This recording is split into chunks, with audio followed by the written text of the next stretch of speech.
Kia ora, g'day, welcome back once again. This is the third part of what I think is a 6-part documentary series around the SEALs team class of 234. So let's jump back in.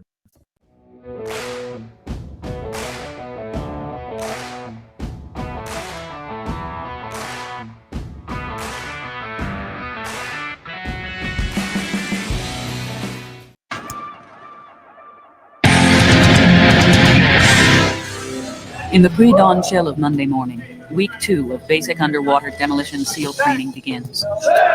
50 students remain in class 234, down from the 83 men who began first phase. We're not feeling sorry for you because you had just about half your class quit last week. We don't care. Looks like we're down to 50. We lost a few people on the swim last Friday. Just didn't have what it takes to tolerate the temperature.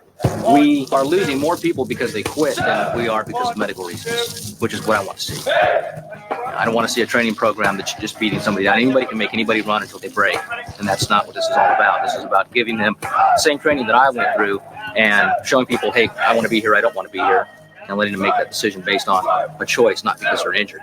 Just thankful that we'd survived and made it through the week. A lot of our classmates didn't. We're thankful to be here. I'm thankful to be here. Good weekend to rest. What a great attitude, eh? Just grateful to be here. Going through all of that, what can seem like and what may seem like misery and just pain and suffering to people. Those that want to be there, that want to serve in a job like this, they somehow find the joy in it. And there is a happiness in terms of being in that space when you're suffering and struggling along with your mates, and other people are just not prepared to go through that same type of suffering, or they're not prepared to endure it. They'll endure it to a point and then that's it. And I guess everybody has their breaking point, eh? But the process there is the process, and like that instructor was saying, needs them to go through the same process that he's been through. They need to be able to tolerate and put up with, as a minimum, the same stuff that they've been able to put up with and go through if they want to serve there. So it was good just to get the extra sleep with the body recovery. Feel good today. So no worries. It's pain, a lot of pain, but it's just pain, So whatever. This week, and then we got Hill Week, and that's the big obstacle. They had a week last week where they lost nearly half of their class. They're broken down. We don't want to just say, here we are, we're the SEAL instructors, you can't keep up with us. We know you can't keep up. What we want to do is we want to make you strong. We're looking for more perfection. We want these guys to strive to do each thing perfect. They're trying to do everything perfect, and they're going to get more out of it. So that's where we're at. It's not too bad. Pretty mellow, huh? Yeah, it's nice compared to last week. Last week was kicking the nuts. Last week was kicking the butt, to say the least. It was a nice introduction to first phase. Lost a lot of people. Got pretty broke down by the end of the week, but the weekend was a nice rest. what's interesting when you're looking at these guys and that as well, clearly they're fit, they're in shape, they've prepared themselves well for what they're going through, this experience, but they're pretty lean, eh? And so that cold temperature, that cold water that they're in constantly, that they're being exposed to, it just shows or highlights that, you don't need to have all the blubber, for want of a better term, or the padding to keep yourself warm to be able to get through that. If anything, I guess it does play a role and does have a purpose and can and does help having extra weight on you for that aspect. But it just shows when I look at these men, how lean they are, how fit they are, that it's up here and it's in here with regards to their ability to be able to swim for hours in that freezing cold water, to be in and out of the cold water, you see them, and this is the third part now, almost every series, they're shivering, they're cold. It's a long time, long days, long nights to be exposed to that type of cold weather over and over and over again. And it's no wonder that they do so well, and that they're at a high level with regards to what they do when they go on to do other things. I'm not going to get into the debates over tier 1, tier 2 SF units. What I'm seeing here is a group of men prepared and willing to suffer and struggle and go through whatever it is that they need to be put through in order to get to where they want to be. And they have nothing but my respect. for being willing and wanting to do that. As Geddes takes roll call, morale is up after a weekend off to rest. Medical. We have Despite the cold, the students' main concern is getting healthy before Hell Week. Corman. Hey, Chili. I'm all right, though. Feeling good. Boss. I got severe chafing in my leg. Looks like hamburger. Car's going medical. I think Just want to get rid of it before next week. You guys up? yeah. Corman. We're not normally like this. 13. The objective of week 2 is to prepare Class 234 for Hell Week. The instructors know that surviving 2 weeks and a long day is a major milestone. They got a whole bunch of VIPs. Instructors understand that no student learns from constant fault finding, so now they subtly alter their methods. Who they are? Along with the predictability of the stick, Class 234 now has the possibility of the carrot. Make sure we got the Hell Week schedule covered. Got an inspection, barracks and PI, personnel inspection. So they're going to inspect their rooms, inspect their uniforms, pretty much everything in between. I can give them 10 minutes to get down there. I can give them 20 minutes to get down there. But if they're not ready to roll when they get there, it's probably because they goofed off on the weekend. And that's how it is. It's pay or play, you know? We just went through this a week ago. 30 safe. You fail. 3 hits. Another failure?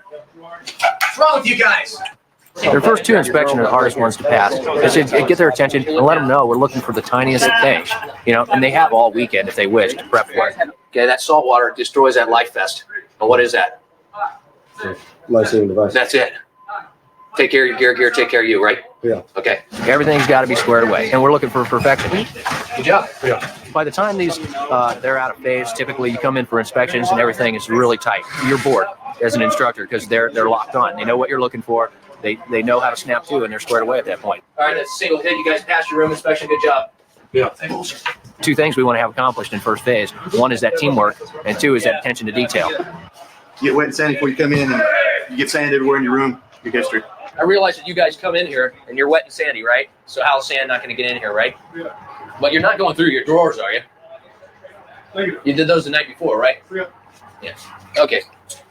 Is this an inspection vest? Negative. I wear that every time we go for a swim or anything. Okay. Good job, Fox. Yeah. Check their haircuts. Take a look at them.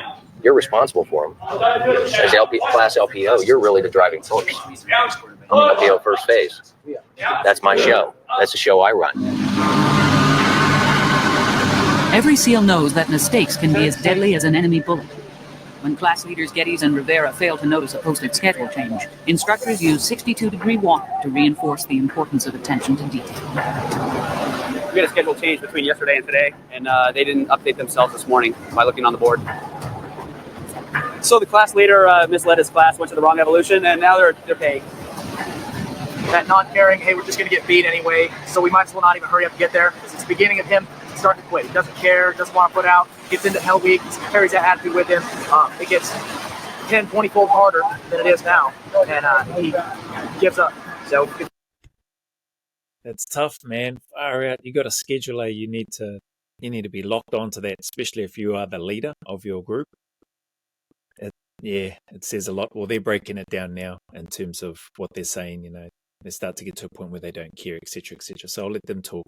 But man, that's just basic. You need to know what you're supposed to be doing, and you check for any changes if you're in charge, and you have somebody, you have a 2IC with you as well to back you up, to check in case you miss something. But if we break that attitude and we get as many guys as we can away from that, then we're going to have a better success rate in Hell Week. I'm here to train you guys to be SEALs. Small little schedule change, right? Easy to follow, easy to track. Pay attention. I'm looking for guys who are tough. Now, you've shown me to some degree you can withstand some pain. So we're lacking on the attention to detail. Do it right the first time. Have some honor. Have some integrity. I don't like to beat you down. I want to lift you up, make you strong, make you men, send you to war. We're going to do some log PT. Keep your heads in the ball game. Focus. Attention to detail. Gentlemen, what do you think this log is? Why do you think I'm standing on your log blocking you from training? Any questions? Any ideas? Rivera, drop. Rivera, why are you the only one dropped? I know what this log is. Because you've been here before, and you know this is the smallest log out here. Instructors and students alike respect Rivera, but 2 consecutive mistakes in 2 consecutive evolutions is a red flag that cannot be ignored. What are we? 3 feet. Take that log, put it back, go get another log, get it down here. While the instructors are privately pleased to see Rivera looking after his boat crew, they remain irritated with his earlier lack of attention to detail regarding the schedule change. That is a short log. It is a simple message. He is the highest-ranking enlisted man in the class. This is his third try at BUD/S. He has 10 years in the Navy. With Hell Week approaching, instructors want to see Rivera take charge. Far out. 10 years in the Navy, he's got experience. His third time on BUD/S. I don't know if that's a common thing for guys to go through BUD/S multiple times or multiple attempts. I don't know if there's a set number of attempts that they can have, but third time, massive respect and credit for going back and putting up his hand and saying, I want to go through this again and again and again.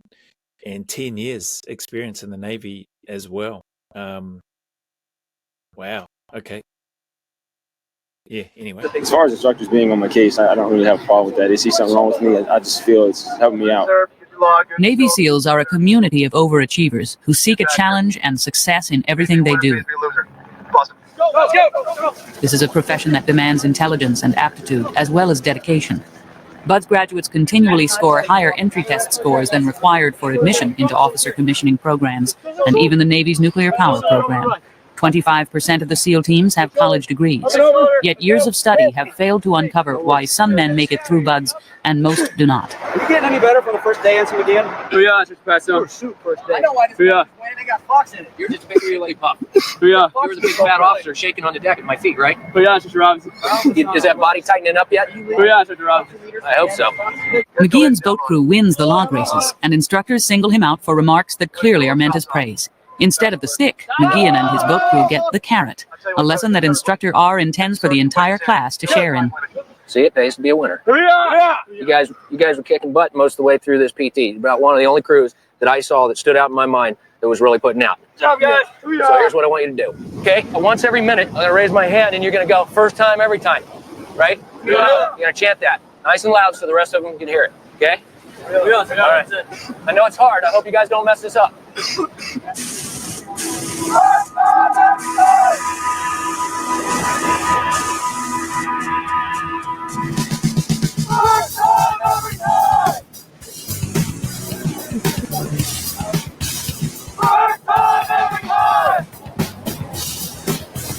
Hi, Mom. It's great that they can keep their sense of humor. Hi, Mom. The smiles. Them trying to yell as loud as they can, because I'm sure if they miss a cue whereby the instructor says that he'll throw up his arm and then they've got to yell out first time every time, I'm sure if they miss one of those, he's going to punish them and then send them out into the water as well for the surf, to lie down in the surf. So, yeah, it's just, this is cool to see in terms of what this does and how it builds camaraderie and the brotherhood with regards to the people that you're with or that you're potentially going to serve with. You're with men that are willing to suffer with you. They get to enjoy, what is it? It pays to be first or whatever. In terms of the comments, I can't remember what the term was that they used in the part 2 of this documentary. But man, there's something special that happens with those bonds and the people that you go through hell with. I don't think they're into Hell Week yet, but when you go through those struggles and trials.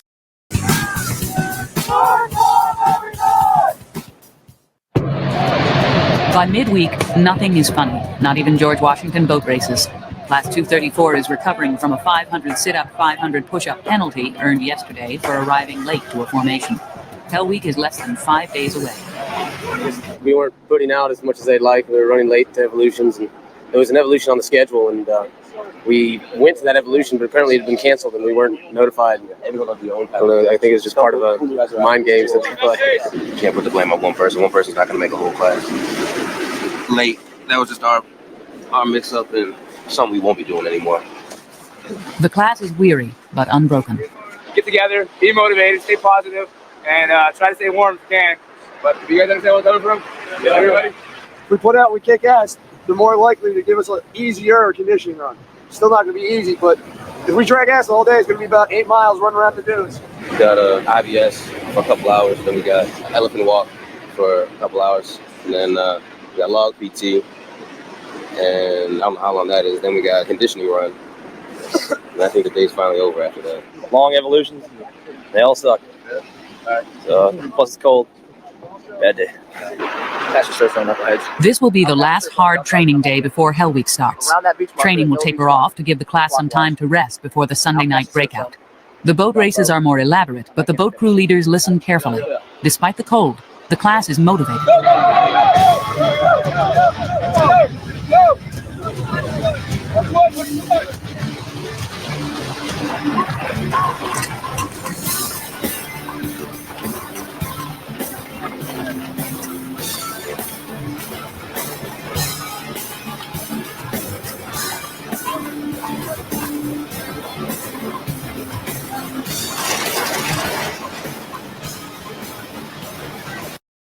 This is cool that they've got the cameras on the boats for this, to give this perspective, this angle for us as the viewer. Because if you haven't been in the boats or going out into surf or even coming in with it, when they're capsizing, when they're rolling, or when they're going up and over the surf, man, it's a different feeling. And I only had a limited amount of experience in comparison to like water operators in the unit. But man, I got tossed out of the boat a couple of times, and I was surprised at how easily got bounced out as well, and got a little bit of airtime, not like massive amounts, but got a bit of airtime before I come spudding into the water.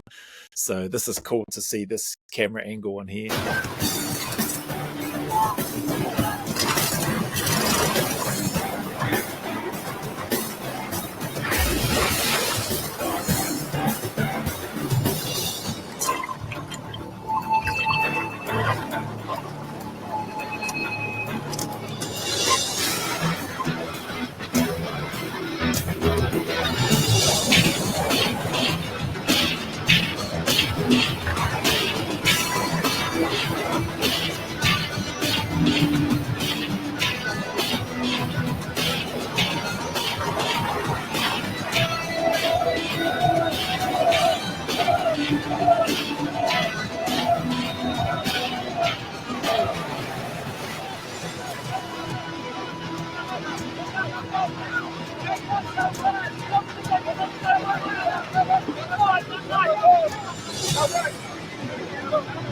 You eyeballing me? You give me attitude? I'm not gonna lie, I'm broken down, but I'm learning to push past that every day. Not too bad. Not too bad at all. Let's keep moving. Don't even notice it. Feels good. Get used to the pain after a while. Between the chafing, the cold, muscle tension, you know. Focus is much better. We realigned things last night. We discussed some strategies before we came out today. Things are working pretty good. We still got a few things to work out, but there's no reason we won't be having an easy day here. We're not the biggest crew, we're not the strongest crew, but we've been coming together as a team really well, and it's paying off. 46 assigned, 40 present. We had Schaefer DOR this morning.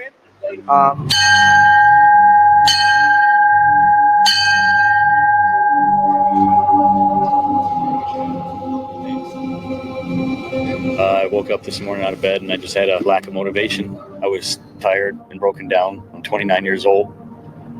And I just didn't have that fire, that energy to go on anymore with the training. 5 more students quit. The boat crews reorganized themselves. 29, to be 29 again. It's young, eh? Well, I still think I'm young now, but yeah, it's probably just me being delusional. But yeah, 29, late 20s, early 30s, like that's a really good age for stepping into, from what operators and units have encouraged for the longest time, as far as I'm aware anyway.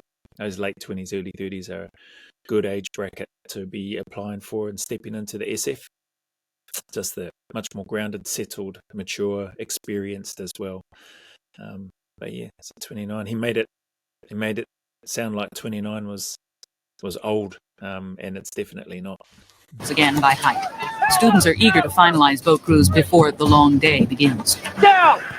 Drop down! Suddenly, Leg's boat crew is disrupted. Walker and Prow nearly come to blows. Get over here. Push him out! As instructors separate the boat crew, Hoffman is down. That day. That was the day that, yeah, it was a 4 mile time run, 5 o'clock in the morning or something, right? And You went to the ER. You spent all day in the ER, and you came out of there. What they say you had? They just said Push him out. Exactly what it was. They took me to the orthopedics when they took X-rays, and they said it looked like I may have refractured a little bit of it where I had the surgery, but they didn't know, and that no one went in and did any operation on it. I just recuperated and trained through it. Okay. As he questions Hoffman about the accident and the extent of the injury, Instructor M must decide if the injury is serious enough for Hoffman to be evacuated. And basically the guy in front of him, the guy behind him, tripped and fell, and is complaining of, no, actually this is back pain. Here's the history on this thing. This guy Hoff, he's got history of was it L4, L5 fracture before he came into the Navy. And they said when I took him into the ER the last time, that he may have possibly refractured the same L4, L5 area. Now he's complaining of back pain in the same spot. It wasn't a sharp pain as much as a dull throbbing.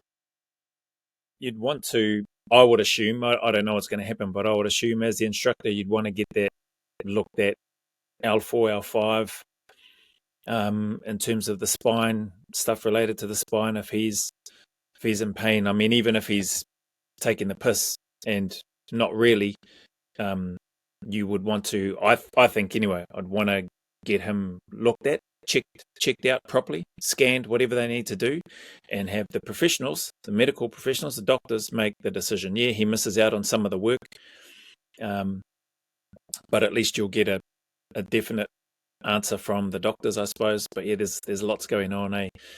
But you would hate to be the guy or the instructor whereby a person has brought this up. There's a medical history of it, apparently somewhere, of an L4, L5 fracture in his spine, and the comments saying that he may have possibly refractured it.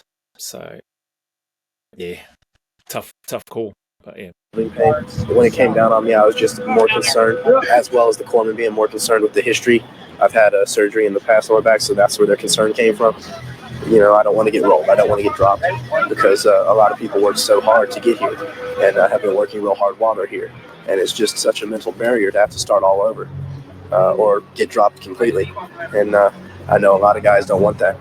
When I got pulled in the ambulance, I told them I don't want to be rolled and I don't want to be dropped. Prowl, I want you to fall out and grab those paddles and that boat crew behind you. With Hoffman safely evacuated, the instructors quickly separate Prow and Shoemaker from Leg's boat crew. Shoemaker and Prow tripped, causing Hoffman to fall. The instructor's anger is genuine. For every SEAL operator, there is nothing worse than causing another teammate's injury. Better to hurt oneself than a swim buddy. It is a core issue at the heart of SEAL team unity. What are you going to do, whack one of these guys in the head with the paddles now, Prowl? Shoemaker. Gentlemen, you lost your weak link. There's no excuse now. No excuse now. You should be crushing this now. With Hell Week so close, instructors fear the accident might fracture the unity inside Leg's boat crew.